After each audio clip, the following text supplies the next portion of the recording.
She's not invited. This is a family celebration." Those were my mother's exact words when I called to confirm the time for Dad's birthday dinner.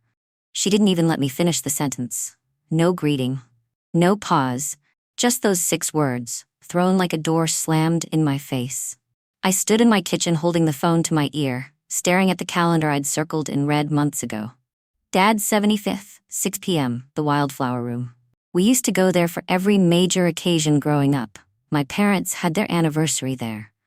Todd proposed to his now wife in the same booth where Dad used to order his signature peppercorn steak. And now I was being told not to show up to the place where we built all those memories. Because I wasn't family enough? I could have argued. I could have screamed, begged, said, "Please, just let me see him for 5 minutes," but I didn't.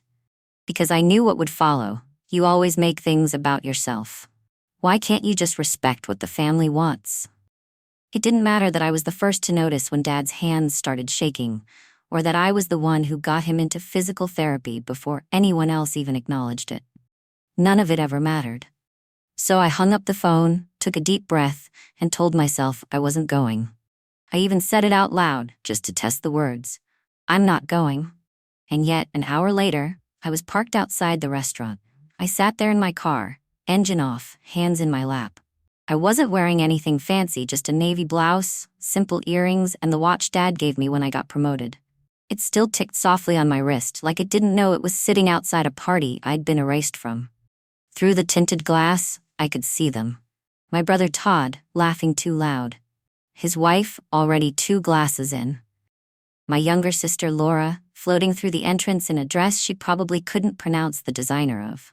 Her hair was done, her smile practiced, and her arm was locked with some guy I didn't recognize. I wasn't gonna go in. Truly. But then I looked down at my purse. Inside was a small envelope, cream-colored, hand-addressed in Ava's uneven handwriting. To Grandpa, I love you. She'd drawn a wobbly heart and a pancake next to it, because apparently, she loved him more than pancakes. And suddenly, it felt wrong not to deliver it. So I got out. I didn't storm the room. I didn't make a scene. I walked in quietly and made my way toward the hostess, planning to leave the envelope and go. But Laura saw me first. She let out a laugh that was meant to be heard. Well, I thought this was a private dinner." Todd turned, smirked. "Guess some people just don't take a hint." My mother didn't even look surprised, just calmly sipped her wine and said, without glancing at me, "If you're here to cause trouble, please leave. This isn't your night." Guests shifted uncomfortably, a few whispered. One woman looked downright gleeful. I opened my mouth to say nothing, to nod, hand the envelope over, and leave. But before I could, a man's voice cut through the room. "Hi, boss." It came from behind Laura, her boyfriend. He stepped out slowly, smiling politely, holding a drink. And he was looking right at me. I wasn't always the outsider. There was a time I thought I belonged. Maybe not fully, maybe not loudly, but enough to be missed if I left the room. I was the firstborn, the big sister, the one who held Todd's hand on his first day of school when Mom forgot the bus schedule, the one who walked Laura up and down the hallway the night before her first dance recital because she was nervous her curls weren't tight enough. I was the one who did everything right. Straight A's, scholarships, a job right after college, not the fancy kind, but stable. Safe. Boring, as Laura once called it. I remember the day Dad had his first fall in the garage. It was summer. Todd was on a cruise with his wife. Laura was at a wellness retreat. I drove 4 hours from a conference in Nashville, still in my heels, and sat with him at the ER all night. Mom didn't even thank me. She just looked up from her phone and said, "He's too stubborn." I told him not to clean the ladder alone. I said nothing. That became a pattern. I said nothing when Todd lost his job and Mom asked me, only me, to help cover his mortgage just for a few months. It turned into a year. I said nothing when Laura borrowed my car for 2 weeks and returned it with a cracked bumper, claiming she'd hit a shopping cart, no big deal. And I said absolutely nothing when Mom told me it'd be better if I skipped Thanksgiving that year because your sister's new boyfriend is coming and she really wants the evening to feel harmonious. Harmonious. It was always about Laura's feelings, Todd's stability, Mom's image. And somewhere in all of that, my silence became expected, preferred. Even then, I kept showing up, Because Dad still asked for me quietly when he thought no one else was around. Because Ava deserved to know that showing up, even when it's thankless, still matters. And maybe because some part of me was still chasing that flicker of belonging. But that flicker, it kept getting smaller. 3 years ago, when Dad was hospitalized again, this time for pneumonia, I took 2 weeks off work. I didn't tell anyone I was preparing a merger deal with one of the largest fintech firms on the East Coast. I managed the calls from the parking garage, typing up memos between ICU visits. I even declined a keynote speaking engagement to be there when he woke up. No one noticed, or if they did, they said nothing. When he came home, Laura took a single photo of herself fluffing his pillow and posted it with the caption, "Family first, always." It got a few hundred likes. I got tagged as just visiting. I never asked for credit. But I hoped, just once, someone would offer it freely. Instead, Mom asked if I'd mind paying the physical therapy bill since Laura's already exhausted from all the emotional labor. "Todd?" He said, "Hey, you don't have kids. Must be nice to have the time." And still, I said nothing. But I remember the moment I stopped trying. It wasn't dramatic. There was no fight, no slammed door. It was a Tuesday. I'd just returned from a late meeting with a partner firm, one I'd helped scale from 5 employees to 75. That night, I signed a deal securing $20 million in seed funding for a young company led by a brilliant, soft-spoken guy who reminded me of the kind of people the world usually overlooked. 2 weeks later, I overheard Laura on speakerphone telling Mom, "Yeah, he's working at some startup now. They just got this huge funding from a big firm. I think he's finally turning into someone with potential." She didn't know the firm was mine, that I'd sat across from him, seen his vision, believed in it enough to back it. And just like that, my silence took on a new shape. It wasn't surrender anymore. It was control. Because if they could rewrite my story without me, I could build one so big they wouldn't be able to ignore it forever. And yet, even with everything I built, when Mom told me not to come to Dad's birthday, it still hurt. Because some part of me still hoped. Silence. That single word hung in the air like perfume too thick, impossible to ignore. Every fork paused midair, every fake smile stiffened. Even the birthday banner above Dad's chair seemed to stop swaying. And then Laura laughed. Not the soft, pretty laugh she used in Instagram stories. This was sharp, defensive, laced with something acidic. She turned to the room, performing, like always. "Oh my God," she said, touching her chest like it was the funniest thing she'd heard all night. "He thinks she's his boss? Babe, are you serious right now?" The man, her boyfriend, blinked, hesitated. "Yeah, she is. I mean, she's not anyone's boss," Laura cut him off with a scoff. "She does, like, spreadsheets or something. Freelance, right?" She looked straight at me. "You do freelance work, don't you?" I said nothing. I didn't move. Didn't blink. Todd chuckled from across the table. Maybe he meant someone else. Maybe she looks like his boss. His wife leaned over and whispered something behind her wine glass. They both smiled. My mother finally looked at me. Not with surprise, not with curiosity, just disdain. Like I'd spilled something on the carpet. "He's probably just being polite," she said, her voice calm as ever. "People get confused sometimes. Let's not make a scene on your father's birthday." Scene. I wasn't making one. They were. But somehow, I was the disruption. Laura pulled her boyfriend closer, wrapped her arm around his. "It's okay, honey," she said loud enough for the entire table. "She does this a lot. It's kind of her thing, claiming credit for stuff. Just go with it." He opened his mouth, looking directly at me, clearly unsure. But she tugged at him. Hard. "Let it go," she whispered through gritted teeth. And so he did. He looked away. And the room reset. Or at least, they tried to pretend it did. Someone raised a glass. I think it was Todd. He tapped the side with a butter knife and said, "To Dad, 75 years of showing us what it means to be strong, dependable, and proud." People clapped. I didn't. Because as he spoke, I noticed something. Something so small it might have been missed if I hadn't been watching closely. Dad looked at me. Just for a second. Just long enough for our eyes to meet.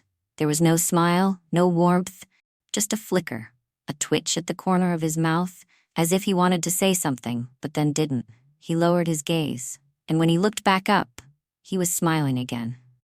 For everyone else, it was like watching someone hang a closed sign behind their own eyes. I stood at the edge of the room, still holding the envelope in my hand. Ava's handwriting was already starting to smudge where my thumb had pressed too hard. No one came over, not a single cousin. Not even the aunt who once told me, "You're the glue in this family." I guess glue only matters until everyone's stuck where they want to be. A waiter passed by with a tray of champagne. I didn't take one. Then came the final blow. Laura clinked her glass, lifting it high. "Before the cake," she announced, "I just want to say how grateful I am to have spent so much time with Dad these past few years.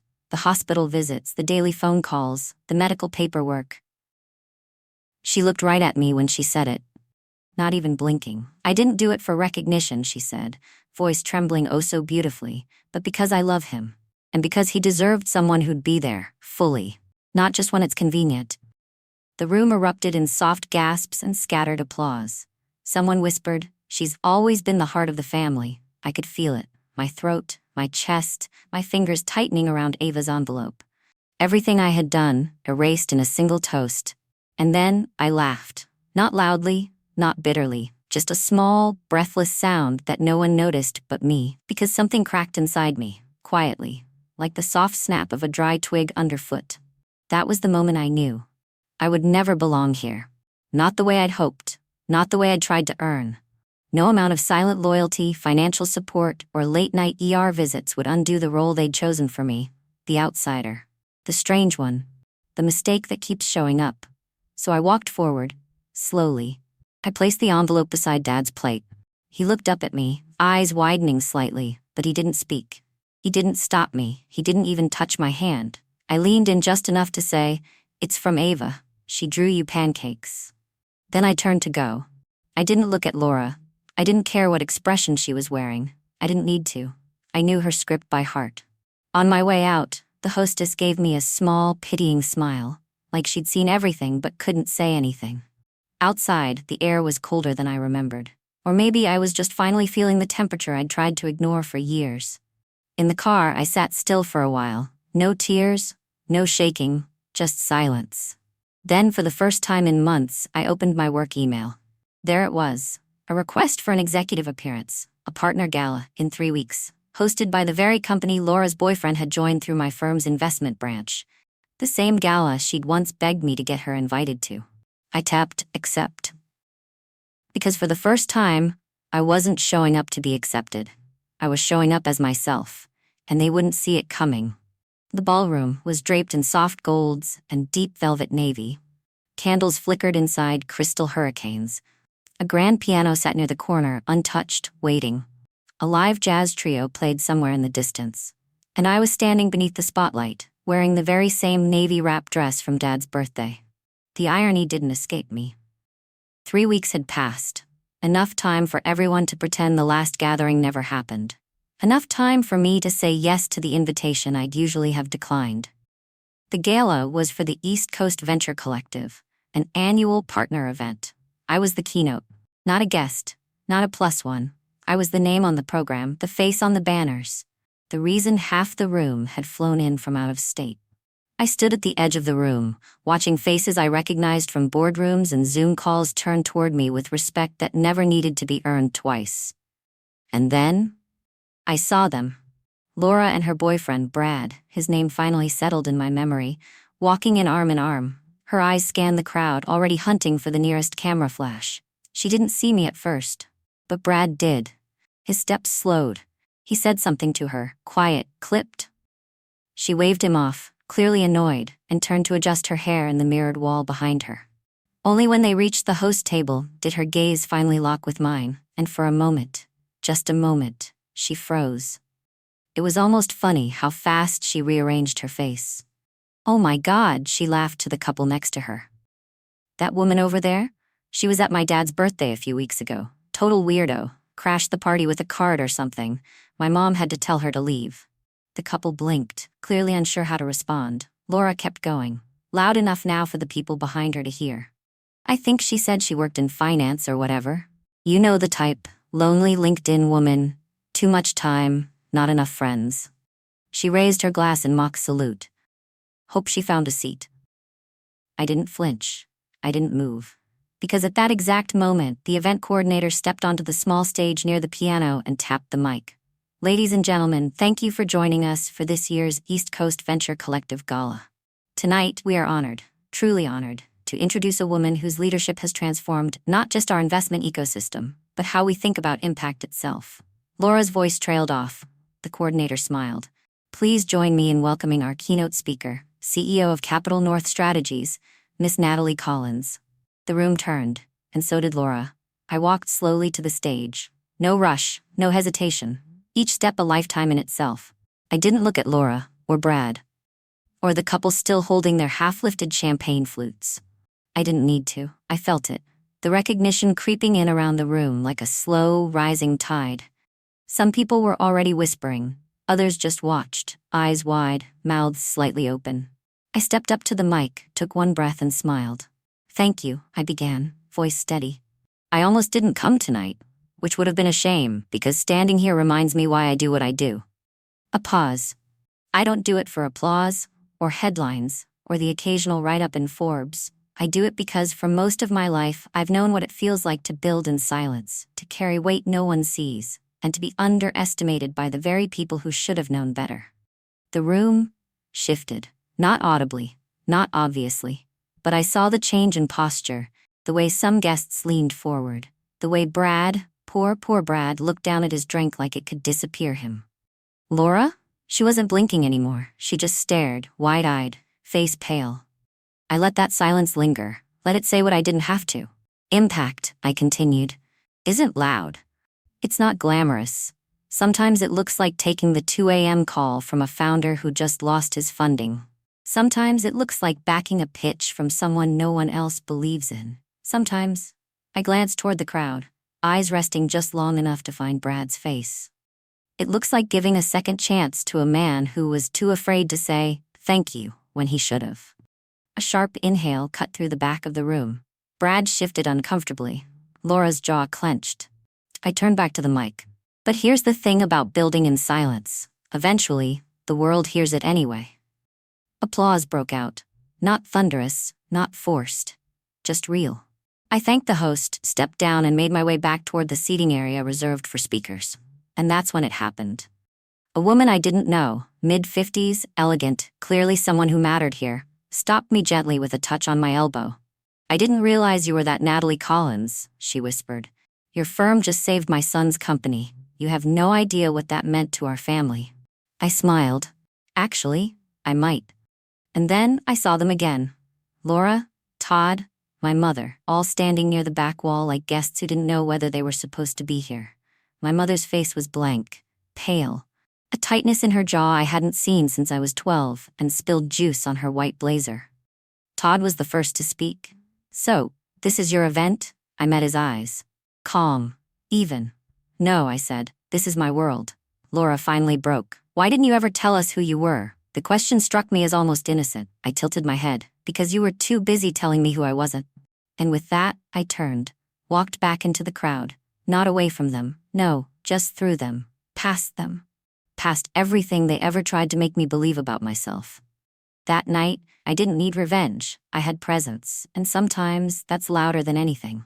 By Monday morning, the video had made it to LinkedIn. It wasn't anything I posted. Someone from the gala had clipped a portion of my speech, just the last 60 seconds. The part where I said, because you were too busy telling me who I wasn't. Within a day, it was being shared in circles I'd never even entered. Female founders, tech forums, quiet group chats full of women who'd swallowed too many, you're too much, and maybe stay behind the scenes for too long. The comments were kind, fierce, familiar, but the real silence came from the ones I used to call family. Laura didn't text. She didn't call. She did, however, unfollow me on every platform within 12 hours. That might have been the most honest thing she'd done in years. I found out what happened to her 2 days later, when a junior associate sent me a link to an influencer gossip thread. Someone had uploaded screenshots from a PR campaign Laura had launched earlier that week, pitching herself as the strategic mind behind a breakthrough tech partnership. The tech company? Brad's. The funding? Mine. The thread lit up with side-by-sides. One image of Laura holding a tablet, posing like she'd built the code herself. And another, snipped from the gala, of me on stage, with Brad standing awkwardly in the crowd behind Laura. By Thursday, the backlash was in full swing. The startup issued a statement. They didn't name her directly, but it was clear. Our leadership team does not include personal representatives or public figures unaffiliated with our operational strategy. Brad quit the relationship before the week was over. I know because someone in HR mentioned his resignation letter during a follow-up call. Apparently, he wrote, "I've learned more in 3 months under Natalie Collins than I ever did playing arm candy for the wrong people." I didn't reply. I didn't need to. Todd came next. Unlike Laura, he didn't disappear. He tried the opposite. 2 weeks after the gala, he emailed me. Subject line, "Just checking in." I didn't open it right away. Not because I was angry. I just didn't feel the urgency I used to feel with his name. When I finally clicked, it was a slow unraveling of words that all meant the same thing. "I didn't know you were doing so well. If I ever made you feel like you weren't appreciated, you've always been smarter than I gave you credit for." I was insecure. There it was, the closest thing to a confession I'd ever get. I didn't reply to him either. I didn't need to. Because by then, the board at his real estate firm had already voted him out of his managerial role. Not because of me. Because of patterns. Apparently, someone dug into past misuse of petty cash funds. Emails surfaced, old clients spoke up. Todd was no longer the steady son. He was a liability. I had nothing to do with it. I didn't even know until I overheard my name at a downtown cafe from 2 women sipping iced lattes behind me. "She's the one Todd used to call a deadweight," one said. The other replied, "Well, he just got benched, and she's running Capital North. So who's the deadweight now?" They didn't know I was there. I didn't interrupt. And then there was my mother. She never called. Not when the video went viral.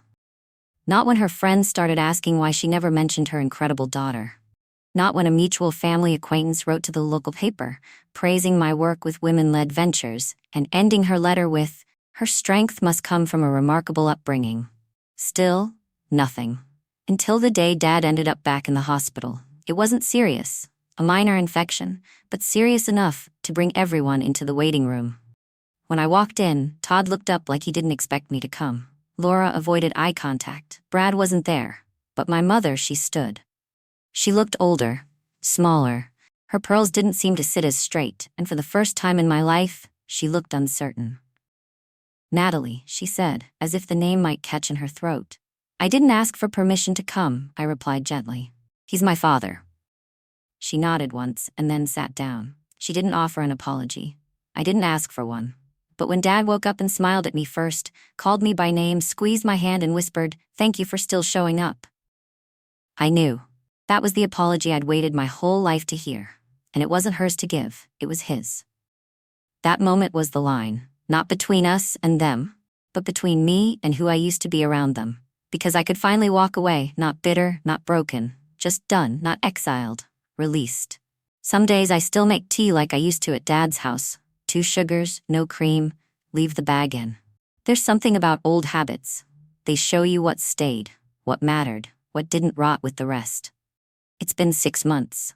Not a long time in the grand scale of things, but long enough for a kind of clarity to settle in my chest that I didn't know I'd been craving. People ask me now, often during panels, after speeches, or in quiet one-on-one coffees, how I learned to speak with so much calm. I never know how to answer. Because the truth is, I didn't learn to be calm. I learned to live after the storm. After being erased from the table where I'd once carved space with my own hands. After watching people rewrite my story in real time. After being told over and over again that who I was wasn't good enough, just not in so many words. And somehow, through all of that, I didn't scream. I didn't break things or beg to be let back in. I just kept building. Not out of spite, but because my silence wasn't surrender. It was strategy. Now, my days begin earlier than they used to. There's less rushing. I take Ava to school most mornings. She likes to carry her own backpack, but always turns back for one more wave through the glass doors. I never miss it. My team has grown. 25 women now, half of them mothers. We host quiet workshops on negotiation and legacy and power, not just profit. We don't post about it much. It's not flashy. But I watch the women who walk in curled in on themselves, leave standing taller, and that feels like enough. Sometimes, more than enough. Last week, Ava and I planted a tree in the corner of our backyard. She picked it. A tiny fig sapling in a black plastic pot. It was leaning slightly to the left, a little lopsided, like it hadn't decided how to grow just yet. "This one's weird," she said, kneeling in the dirt. "I like it." We dug a hole together, patted the soil down with our hands. She pressed a little pancake-shaped stone next to it, painted with sparkles. "For Grandpa," she whispered.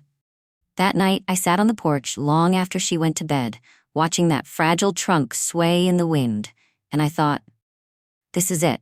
Not the job, not the name on the building, not the speech that went viral or the silence that followed. This stillness, this certainty, this quiet knowing that I no longer need their table, their chair, or their approval. Because I've built something better.